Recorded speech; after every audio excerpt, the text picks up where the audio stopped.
세상이 편안해진다고 저는 그렇게 배웠어요. 그 누굴까? 다 아무개 같은데. 사기, 불법, 그리고 선동이었다는 것을 아셨을 것이라 생각합니다.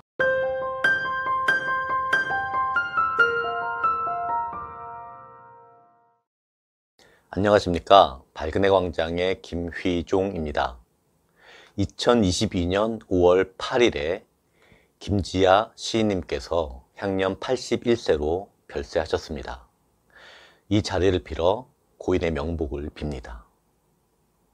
김지아 시인님의 별세 소식에 박근혜 대통령과 김지아 시인님께서 만나셨던 예전 기억이 떠올라 그때 모습을 같이 볼까 합니다. 오적, 타는 목마름으로 등 대표적 유신 저항 시인이었던 김지아 시인님과 박정희 대통령님의 딸인 박근혜 대통령님의 만남은 많은 의미가 담겨 있고 또 많은 해석을 낳았습니다. 두 분이 직접 만나시기 전인 2012년 11월 어느 시국 강연회에서 김지아 시인님께서는 당시 새누리당 대선 후보였던 박근혜 후보를 공개 지지하셨습니다.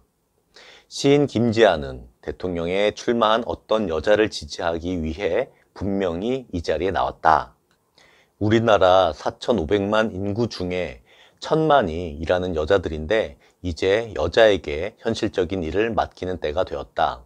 박근혜 후보가 이 민주사회에서 대통령이 되는 것에 대해 이상하다고 말하는 사람이 있는데 무엇이 이상하냐? 나는 박정희 시대에서 7년간 감옥 생활을 했지만 이제는 모두를 잊었다. 이제는 새 공부를 하는 뜻으로 여자 세상을 그려보자 라고 공개 지지를 하셨고 그로 인해 변절자라는 비판을 받기도 하셨습니다.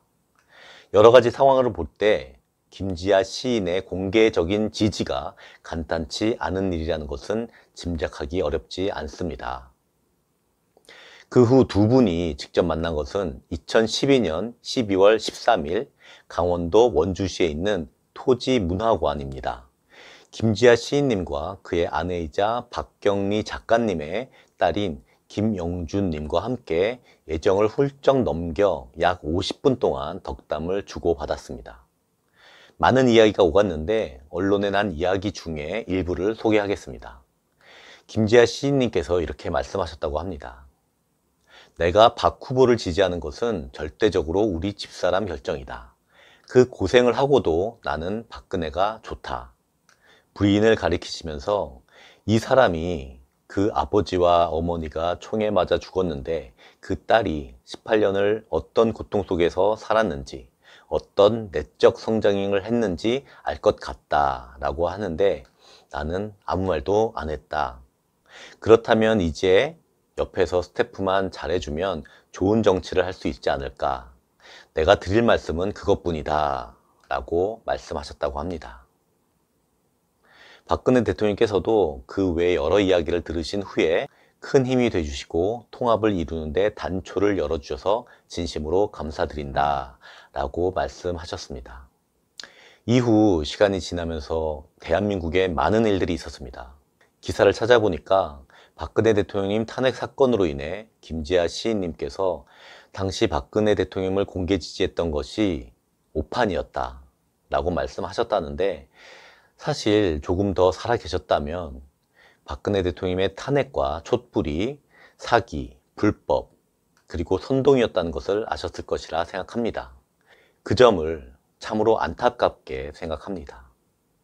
이제 2012년 12월 13일에 있었던 두 분의 대화 모습의 일부를 영상으로 함께 보겠습니다.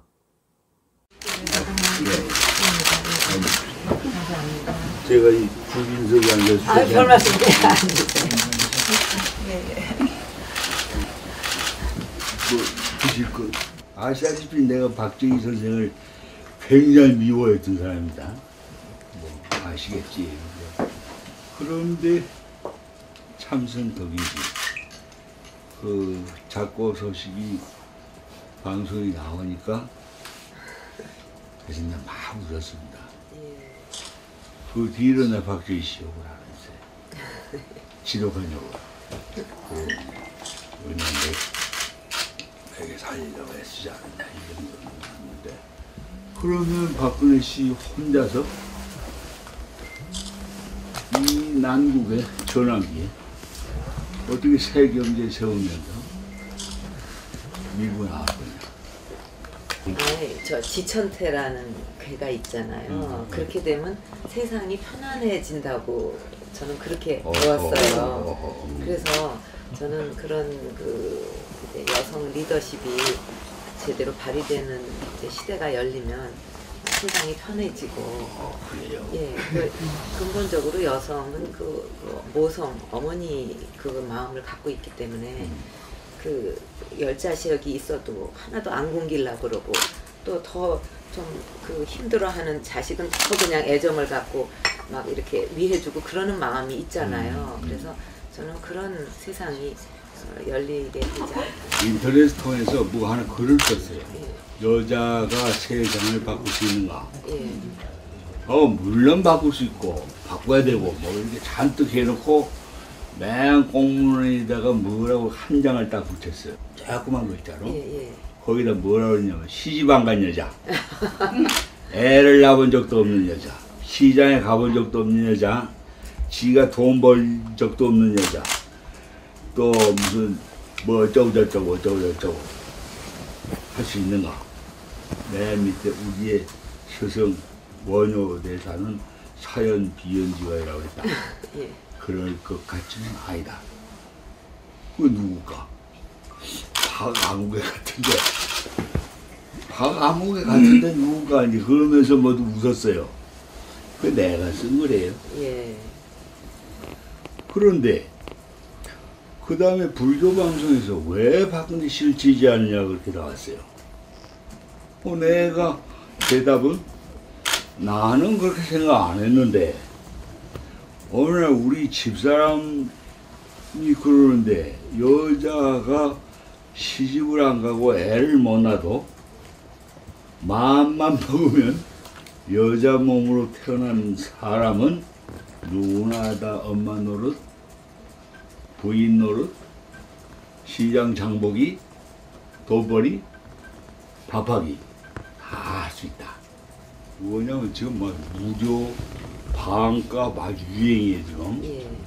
좀 박 선생님도 마찬가지고. 그런데 그때 하나는 조심해야 되지 않을까 싶습니다. 이제 고등교육에 대한 지원도 물론 이제 OECD 평균으로 높일 거고요, 지원도.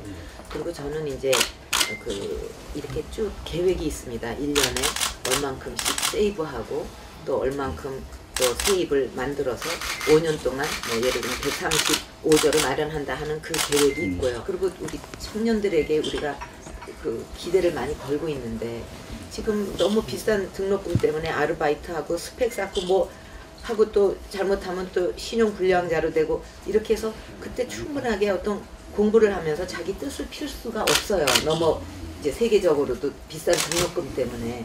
그래서 그것을 부담을 덜어줘서 공부하고 싶은 사람은 마음껏 할게 해주는 게 그 우리의 소중한 미래를 위한 투자고 청년들에게 행복일 뿐만 아니라 그렇게 생각하는 신념을 제가 갖고 있기 때문에 그렇고 또 그러면 혹자는 아니 그러면 전부 다 그렇게 80%가 넘는 국민이 대학을 가야 되느냐 이거 잘못되지 않았느냐 그러는데 지금은 대학을 나오지 않으면 뭐 취업이나 장가가기도 힘들 정도로 그런 어떤 사회적인 편견이 있기 때문에 이제는 고등학교 나와도 마음껏 자기의 그 능력을 펼 수 있는 이런 또 사회를 만드는 구상을 따로 또 갖고 있습니다.